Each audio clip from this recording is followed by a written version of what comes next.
So what I'm going to tell you about is, in fact, the Square Kilometre Array is a next generation telescope, a radio telescope. And I'm going to explain the telescope a little bit to you and explain the fact that South Africa is actually playing a completely central role in this project. But I want to start with a little bit of history. A little bit of history starts here in Cambridge because there are many people who claim that they invented the whole field of radio astronomy. Of course, it was invented here in Cambridge, and it was invented by this chap, Sir Martin Ryle, and this chap, Tony Hewish. And they invented our field, this telescope still stands at the observatory just south of Cambridge, where all this work began. And Tony, in particular, was responsible for discovering an object called the Pulsar. Both of these are very important, and I'll come back to them later. So this was about 60 years ago. I'm going to wind the clock forward by about 20 years.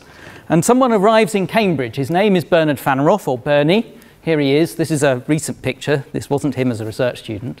He came to do a PhD with Martin Ryle, and he had a really pretty stunning PhD. Very few people end up having two classes of objects in the universe named after them, but Bernie did, along with his collaborator Julia Riley. They came up with the classification. It sounds I can't really explain what it is in any detail, but whole classes of objects are named after them. They're now so famous that they're not, they used to be called Phaneroff and Riley Class 1 and Class 2, but they're now just called FR because they're far too famous. And this is just a picture of the two different things they discovered and had named after them. But after this dramatic start as an academic, he went back to South Africa, and he had a university position, but after a few months he actually gave it up. And he gave it up to go and work in the trade union movement. And at the time, this was an incredibly dangerous thing to do. And he ended up being extremely senior in the trade union movement and was very much an activist and was fighting for many things throughout the next 30 years. He fought apartheid, but he fought all sorts of issues about corruption wherever he saw it. And he had a really quite dramatic career.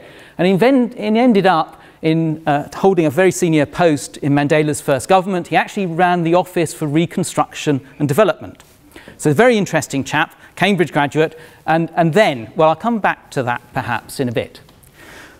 Wind the clock forward a few more years to about 20 years ago, and a group of us, quite a large group of us, were beginning to think of what was needed in our field of radio astronomy to take the whole field of radio astronomy forward. And being most of us relatively young at the time, scientists, we had rather stupidly grand ideas which couldn't be realized 20 years ago, but we are beginning to realize them now.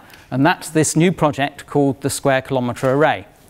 And we're trying to take some very, very big steps forward in radio astronomy. We're trying to build a telescope which is, compared to the current instruments, and this is the three best telescopes in the world. This one's in New Mexico, on the plains of St. Augustine, and that's got 27 antennas, and that's a very important number. So 27 dishes. This one is in India. It's called the Giant Meter Wave Radio Telescope, and it's got 30 dishes, and our own national facility has 8 dishes around the UK. I'll come to the size of what we're hoping to build in just a moment to put it in context. But the idea is to be 100 times more sensitive than anything we currently have and be able to image the sky 1 million times faster. And it means we're going to want to build a continental scale telescope. So these are really very big ambitions. But the reason we're trying to do this, of course, is that we want to do some astronomy. And in fact, I'll tell you in a little while about the projects that we're trying to do, just a couple of them, but they're going to address some of the key areas of not only astrophysics and cosmology, but also, we think, physics as well.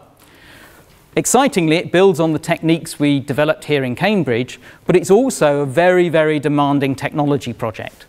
It's a big project which overlaps with the ICT industry, mobile phones, and the computing industry, and it's also regarded by governments and academics around the world as one of the major big data challenges. And the words big data, of course, have got a lot of political hype in the last few years, since Obama used them when he claimed that it was big data which got him elected back into the White House. Well, this is really a big data project, as I'll explain in a moment. So now we come forward to just 10 years ago, and Bernie Phaneroff again because Bernie, who'd had this very illustrious career by that stage in politics in South Africa, was persuaded to return to academic life to lead a very fledgling interest in radio astronomy in South Africa. They'd had a long-standing small radio observatory, just one dish, in South Africa, but he came back and he immediately had some very, very big ideas. And because of his connections in part, but because of his personality, he was able to persuade the South African government that really this was something that South Africa could take a leading role in. Not just as a host for the telescope, which they wanted to do, but also a leading role in developing the technology and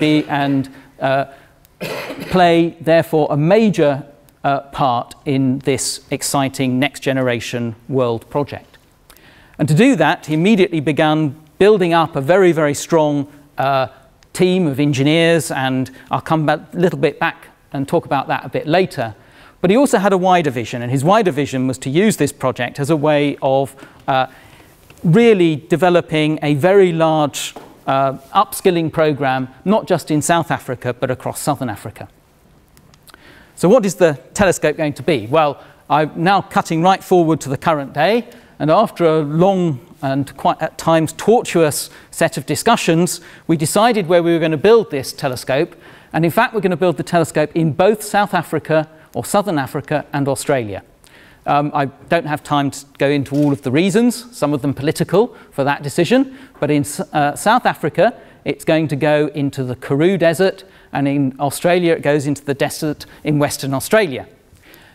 Desert sites are important here, not because of the atmosphere. Radio astronomers care mostly about one very, very big problem, and that's people. People create most of the radio noise which interferes with our telescopes, and therefore we want to go to places in the world which have very, very low population densities. In both of these locations, you measure your population density in milli-people per square kilometre, which is a very, very useful unit. And we would really like micro-people per square kilometre, but that's very, very difficult to attain, even in a desert location in the world. Now, I keep saying Southern Africa and not South Africa, because I said before that this was a continental scale telescope, so the core of it is going to be in the Karoo Desert, so that's down here, but there needs to be telescopes all the way around South Africa and Southern Africa in order to provide the capabilities we want from this instrument. So what might it look like? Well, this is an artist's impression. We haven't built it yet, but this is what it would look like in the Karoo Desert. So these antennae here, these are the dishes. They're not dissimilar. If you've ever driven past our observatory in south of Cambridge, we have a few dishes there. Our one telescope, which is close to the road, has 8 12.5 metre antennas. The diameter of each of these antennas is 15 metres, and they stand 22 metres above the ground. And there's going to be 2,700 of these in the final telescope. And this is a very innovative technology that we're developing. These are called phased arrays. Unfortunately, I don't have time to talk about those in any detail, but here's a car for scale, because in any artist's impression, you always have to have a car. It's obligatory. There's another part of the telescope which goes to Australia, and here we're going to principally have oversized television aerials. This gives you a view of a sort of field of them, and this is an up-close picture. I'll come back and talk about those in a bit more, but here is the obligatory car, you see, and it gives you a scale. They're just a little bit over 2 metres tall. And this requires an awful lot of processing. Oh, look, there's a car in this picture again, and this building here is a processing centre which will contain a vast amount of electronics. Well, of course, the reason we're building this as scientists is that we want to do some exciting science with the telescope, and there's a very big science program. But I just want to talk about 2 experiments to give you a flavour of the sorts of things we're going to tackle. And the first is the history of hydrogen. Now, this doesn't sound very exciting unless you're an astronomer, until you realise that everything around us, and I mean everything, planets, stars, us, everything started life in the universe as hydrogen and helium. It's quite difficult to observe the helium bit, but we can observe hydrogen. And we do that because it's got a spectral line, and we can use an astronomical technique fact that when you look further and further away, because of the expansion of the universe, the spectral line gets redshifted, so it appears at a lower frequency, so that you can distinguish very easily how far away you're looking, or in fact how far back in time you're looking. The further away you look, just because of the finite light travel time, means that you're looking back in time. So you can build a telescope which really is, in some sense, a time machine, and is able to take images of what the universe was like, slice images of what the universe was like over time. And what we want to do with the SKA is to start by observing a period in the history of the universe before the objects formed. So this is before there were any stars, any galaxies, or any planets. And we want to start by observing then there and look at how the hydrogen, which is the raw material for the production of everything, it gets turned into heavier elements in stars. So the first thing you do is form stars, then you form heavy elements, and you form planets and so forth. Well, we want to look at how the raw material behaves over cosmic time. And we want to start by, before there was anything, and watch the first objects form and the effect it has on the hydrogen and how it's processed into those objects. And so these are the sorts of pictures we expect to see in the very early phases, even before the first objects form. Just as they're forming, basically you just build up more and more density, and the first objects turn on, and then you get holes in the hydrogen emission because you've used the hydrogen up. And then at later times we will see the hydrogen in galaxies. And the other experiment is to use the objects which were discovered here in Cambridge, pulsars, to, not because we're desperately interested in pulsars, we are, but they are even more interesting because they are the most accurate clocks known to us. They're much more accurate than any clock we can build on Earth, and therefore we can use them as natural clocks. And the wonderful thing is that these natural clocks, just by, because they happen to have been formed from collapsing stars, fill our galaxy. And so we're lucky enough to have a whole distribution of these natural clocks, and therefore we can think of doing some very exciting experiments with them. And the sorts of experiments we want to do is to look at these natural clocks in orbit around black holes, and therefore test theories of gravity. And some people would say they want to test to prove that Einstein was right. If you're an experimenter, of course, you want to prove that everything was wrong, so that you have to go away and invent a new theory. And then we also want to try to use these natural clocks to measure very long wavelength, what are called gravitational waves, which are gravitational oscillations left over from the very, very earliest universe, parts of the universe. So these are the two experiments we want to do, the two leading experiments. Fortunately, I don't have time to tell you about any more of those, because I need to return to the theme, which is our interaction and our partnership with South Africa in particular. So to realise this project, it really is a global project. And at the moment, there are 11 countries involved who are full partners, who have committed to trying to build this thing. And we're going to build it in two phases. Phase 1, we want to complete in 2013. And phase 2 is currently scheduled for about 2030. And we've set an absolute limit on the amount of money we're going to spend on phase 1 of 650 million. So the partners here are the UK, South Africa, Australia, New Zealand, Canada, China, the Netherlands, Germany, Italy, India, and Sweden.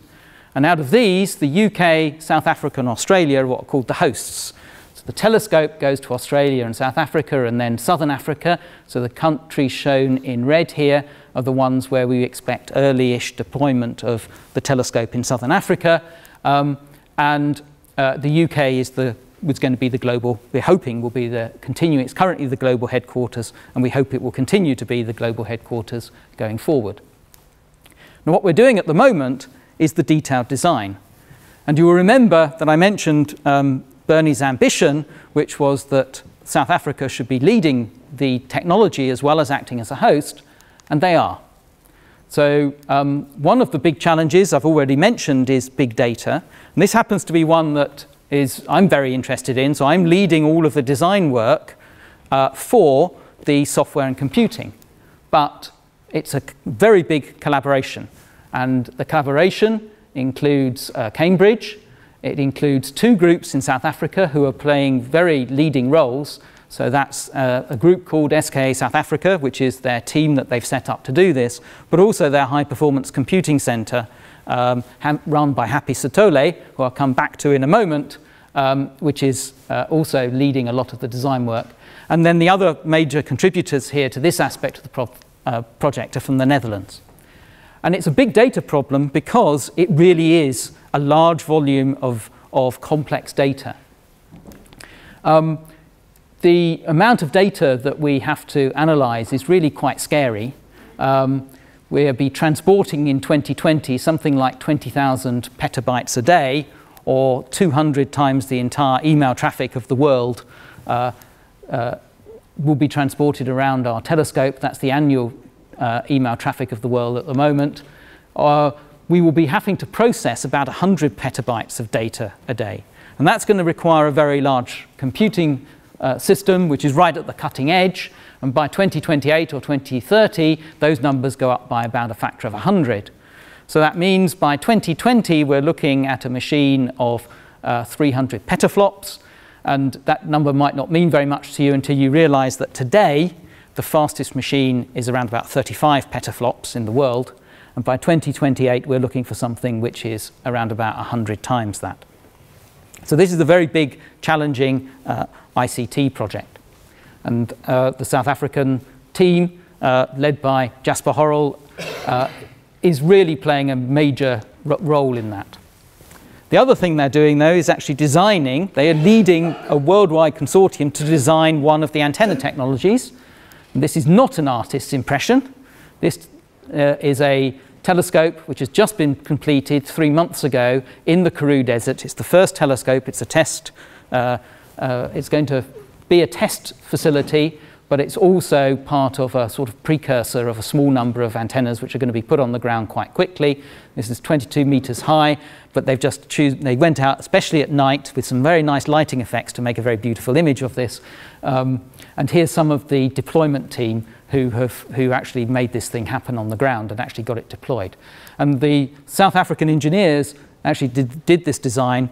It went out to contract, and it was actually being built by a company who's now had to start a subsidiary in South Africa, which was a very good thing, of course, because they needed to meet the local employment requirements. We're also designing antennas. This is the antenna we're designing. A bit simpler, but this is the one that has 3 million of them in the final telescope. So we've got to make this very low cost and very easily deployable. But I mentioned that broader vision that Bernie had, and I just want to spend the last couple of moments talking about that. So the training and program, and in particular something that I'm involved in, is what we're calling the Big Data Africa program. And this is still very much in its early stages. We want to use the SKA as a reason for having a very big training program in Africa and Europe for data scientists. And indeed, we have a partnership, an official partnership with Africa called ARAP. That stands for the African European Cooperation Technology Program is the funding thing. The actual ARAP is the Africa European Radio Astronomy Platform. And this has a special status because in 2012, recognizing this potential, the European Parliament actually passed a motion saying that this thing was to be set up in order to promote radio astronomy links between Europe and Africa, and also to use it to promote this training programs. And indeed, one of the training programs we have, and we're hoping soon to get some significant funding from the EC for, is the Big Data Africa program. And the idea there is to have a network of centres around Africa which will be inspired by the SKA, by the challenge of the SKA, but training people. And we want to have exactly the same thing in Europe. What's exciting here is that we think we have exactly the same problem. There are not enough people, as Jack said, there are not enough people doing ICT-related activities in Europe or in Africa. We've all got the same problem.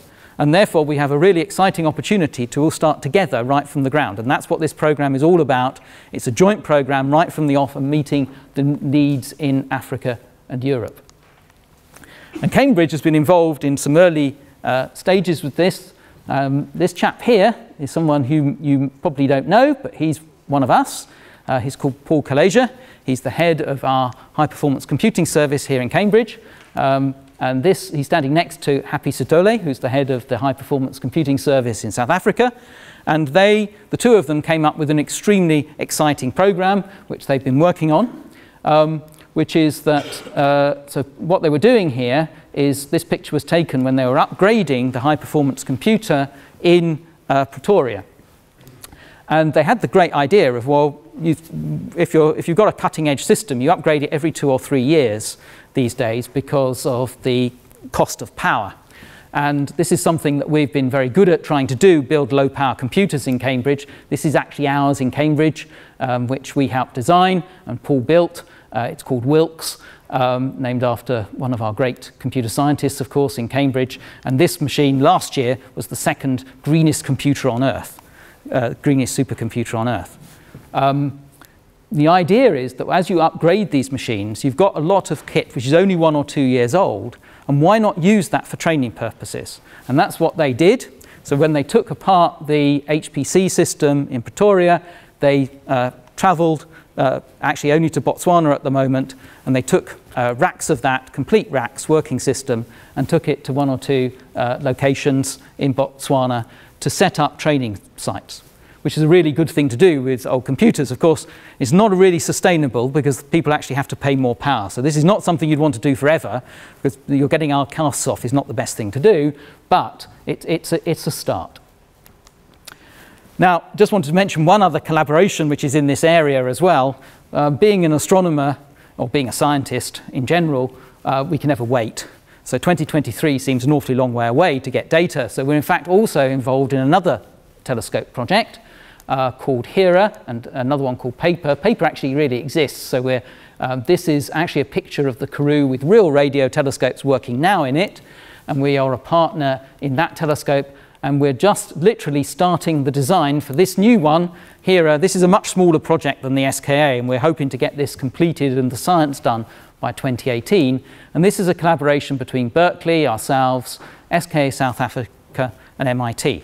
And this is very topical because literally yesterday the survey on the site in the Karoo Desert was completed for where this telescope's going to go, and in 2 weeks' time a whole group of us from Cambridge, probably not me because of teaching, but other people are going to nip across to Berkeley for the kick-off meeting for this project. So I'll just finish showing you that picture again, because that's what the Karoo Desert is going to look like in roughly 2028.